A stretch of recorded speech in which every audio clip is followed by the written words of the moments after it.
30 মে 1981, স্থান চট্টগ্রাম। প্রচণ্ড বৃষ্টিতে ভিজে যাচ্ছে চারদিক।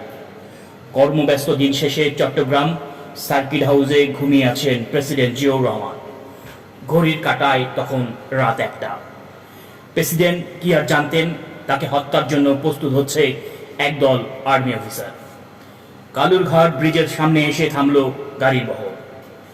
সেখানে আগের থেকেই অবস্থান করছিলেন মেজর ফজলুল হক, সুবেদার জাফর চৌধুরী ও নায়েব সুবেদার সুলাইমান। গাড়ি থেকে নেমে সঙ্গে নিয়ে আসা 3টি হ্যান্ড ল্যান্সার, 11টি SMG এবং 3টি গ্রেনেড ফায়ারিং রাইফেল প্রস্তুত করে ফেললেন সেনা অফিসাররা। পর্ব সমাপ্ত হওয়ার পর শেষবারের মতো সবাইকে ব্রিফ করলেন কর্নেল মাহবুব। সবাইকে প্ল্যান সম্পর্কে মনে করিয়ে দিয়ে সতর্ক থাকতে বললেন। দেখতে দেখতে তখন রাত 3:30।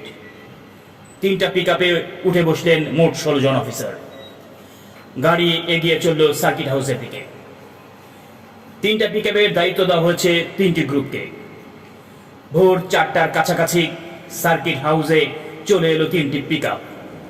ততক্ষণে বৃষ্টিতে তলিয়ে গেছে রাস্তাঘাট। পুরো শহরের মানুষ তখন ঘুমিয়ে আছে। প্রেসিডেন্ট জিয়াউর রহমানও ঘুমে। সার্কিট হাউসের বাইরের গেট বন্ধ, জানালাগুলো অন্ধকারে ঢেকে আছে। এ অবস্থায় 2টি পিকআপ গেটে ধাক্কা দিয়ে ভেতরে প্রবেশ করল। প্রথম পিকআপে রকেট ল্যান্সারের দায়িত্বে থাকা অফিসাররা রকেট নিক্ষেপ শুরু করলেন। প্রচণ্ড শব্দে কেঁপে উঠল সার্কিট হাউস। গার্ডরা চমকে উঠে আঁকড়ে ধরল তাদের অস্ত্র। অন্যদিকে এর মধ্যে SMG দিয়ে গুলি করতে করতে দোতলায় গেল প্রথম দল। এরই মধ্যে তখন পুলিশের 10-12 জন সদস্য মাটিতে লুটিয়ে পড়েছে। দ্বিতীয় দলটিও গুলি ছুটতে লাগলো। তৃতীয় দল কেউ যেন পালাতে না পারে তাই পাহারা দিচ্ছে রাস্তায়। প্রথম দলটি যখন জিয়াকে খুঁজছেন সার্কিট হাউসে, জিয়া যে রুমে থাকার কথা ছিল সে রুমে তিনি ছিলেন না। গোলাগুলির আওয়াজে সিঁড়ির ডান দিকের রুমটার পাল্লা ফাঁক করে বাইরে কি হচ্ছে দেখার চেষ্টা করলেন প্রেসিডেন্ট জিয়াউর রহমান। বিদ্রোহী সেনা অফিসারদের নজর পড়ল জিয়ার উপর।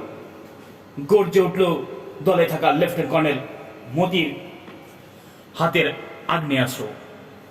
মাটিতে লুটিয়ে পড়লেন প্রেসিডেন্ট জিয়া। মতি জিয়াউর রহমানের মুখ উপরে তুলে পুরো ম্যাগজিন খালি করে ফেললেন। ঝাঁঝরা হয়ে গেল জিয়াউর রহমানের দেহ। মাত্র 9 মিনিটে পুরো অপারেশন শেষ করা হয়। এভাবেই প্রেসিডেন্ট জিয়াউর রহমানের অধ্যায়ের শেষ হয়। তবে এর শুরু হয় নতুন রাজনীতি। জিয়া হত্যার প্রধান ষড়যন্ত্রকারী ও এরশাদের ষড়যন্ত্রের শিকার হয়। হত্যা পাল্টা হত্যার ছাপ রেখে গেল বাঙালির ইতিহাসে।